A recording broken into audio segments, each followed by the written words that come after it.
महाभारत की रणभूमि में अर्जुन को भगवान श्री कृष्ण द्वारा दिया गया ज्ञान सर्वश्रेष्ठ ज्ञान माना गया है। श्रीमद् भागवत गीता श्री कृष्ण द्वारा बताई गई बहुमूल्य बातों का एक संग्रह है। इसमें ऐसी कई बातों का जिक्र है जो व्यक्ति को जीवन में सफलता दिला सकती हैं। बस जरूरत है तो गीता के उपदेशों को अपने जीवन में उतारने की। भगवत गीता में भगवान श्री कृष्ण द्वारा कही गई बातें आज भी उतना ही महत्व रखती हैं जितना महत्व महाभारत की रणभूमि में रखती थी। गीता में कुछ ऐसे लोगों के बारे में बताया गया है जो हमेशा खुश रहते हैं।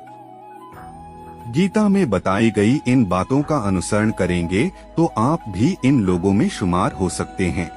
भगवत गीता में श्री कृष्ण ने कहा है कि दुनिया में सबसे ज्यादा खुश वह लोग रहते हैं जो यह जान चुके हैं कि दूसरों से किसी भी प्रकार की उम्मीद नहीं रखनी चाहिए, क्योंकि उम्मीद ही दुखों का कारण बनती है।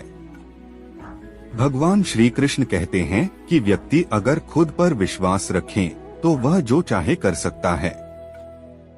बस उसे अपने लक्ष्य पर ध्यान केंद्रित करने की जरूरत है। व्यक्ति को स्वयं पर विश्वास होना चाहिए, साथ ही उसका प्रयास सही दिशा में होना चाहिए तो वह जरूर सफलता को प्राप्त करेगा। गीता के अनुसार खुद को प्रेरित करना जरूरी है। कहते हैं कि सबसे बड़ी प्रेरणा आपके विचार होते हैं, इसलिए बड़ा सोचो और खुद पर जीत प्राप्त करने का प्रयास करें। खुश रहने के लिए क्रोध पर नियंत्रण रखना जरूरी है। क्रोध और अहंकार मनुष्य का विनाश कर देती हैं। गीता में श्री कृष्ण ने कहा है कि अगर व्यक्ति में गलत को गलत कहने की क्षमता नहीं है तो उसकी प्रतिभा व्यर्थ है।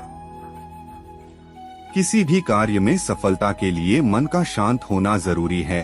इसलिए धर्म को खूबसूरत बनाने वाली चीज है उसकी आध्यात्मिक किताबें। हिंदुओं को वेद, पुराण, उपनिषद और कई आध्यात्मिक ग्रंथ दिए गए हैं। ऐसा ही एक ग्रंथ है भगवत गीता, जिसमें उपनिषदों का पूरा सारांश है। यह जीवन और मृत्यु का ज्ञान देता है। गीता को अच्छे से समझने से ही आपकी समझ बदलेगी। धर्म, कर्म, योग, सृष्टि, युद्ध, जीवन, संसार आदि के बारे में आपको जानकारी मिलेगी।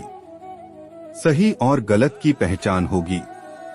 तब आपके मन में स्पष्टता होगी, द्वंद्व नहीं। जिसने गीता नहीं पढ़ी वह हिंदू धर्म को हमेशा गलत ही समझेगा। गीता वास्तव में श्री कृष्ण और अर्जुन के बीच की बातचीत है।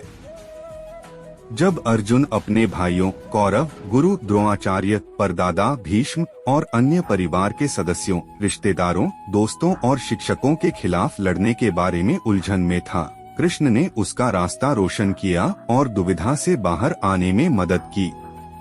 भगवत गीता के 700 श्लोकों में से कृष्ण द्वारा सुनाए गए श्लोकों का व्यक्ति पर बहुत शक्तिशाली और सच्चा प्रभाव पड़ता है। जब भी आप उदास, बेकार या भ्रमित महसूस करें, कृष्ण के श्लोक सुने या पढ़े और मेरा विश्वास करें, आप बहुत बेहतर और जीवंत महसूस करेंगे। इस लेख में भगवत गीता के कुछ शक्तिशाली श्लोक दिए गए हैं जो आपकी दृष्टि बदल देंगे और आपके जीवन में आगे बढ़ने में आपकी मदद करेंगे। अवास्तविक वस्तुओं का कोई अस्तित्व नहीं है और वास्तविक वस्तुओं का कोई अंत नहीं है। दोनों पहलुओं की सच्चाई और प्रकृति को दार्शनिकों और सत्य के द्रष्टाओं ने वास्तव में देखा और निष्कर्ष निकाला है। संसार में दो प्रकार की प्रकृतियां हैं, सत और असत। सत हमेशा रहेगा और असत एक दिन समाप्त हो जाएगा। आइए इसे कुछ उदाहरणों से समझते हैं। वेदों के अनुसार ईश्वर को सच्चिदानंद कहा गया है, जिसका अर्थ है ज्ञान और आनंद से परिपूर्ण शाश्वत। ईश्वर सत है क्योंकि वह सदा से विद्यमान है। वह हमेशा रहेगा। इस दुनिया में ऐसी कोई चीज नहीं है जो आत्मा को नुकसान पहुंचा सके। न कोई हथियार, न कोई ताकत और न ही कोई। आत्मा अमर है। जब कोई मरता है तो शरीर का अस्तित्व खत्म हो जाता है, लेकिन आत्मा हमेशा के लिए रहती है। इसका मतलब यह भी है कि शरीर असत, अस्थायी है। माया या भ्रम क्या है? माया सत्य है क्यों? हम अपने आसपास जो कुछ भी देखते हैं वह भौतिक वस्तुएं हैं जो किसी न किसी दिन समाप्त हो जाएंगी।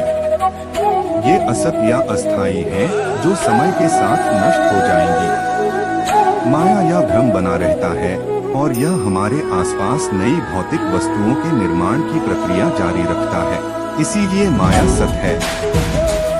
हम सत्य और असत दोनों का हिस्सा हैं और दोनों के संयोजन से यह चक्र चलता रहता है।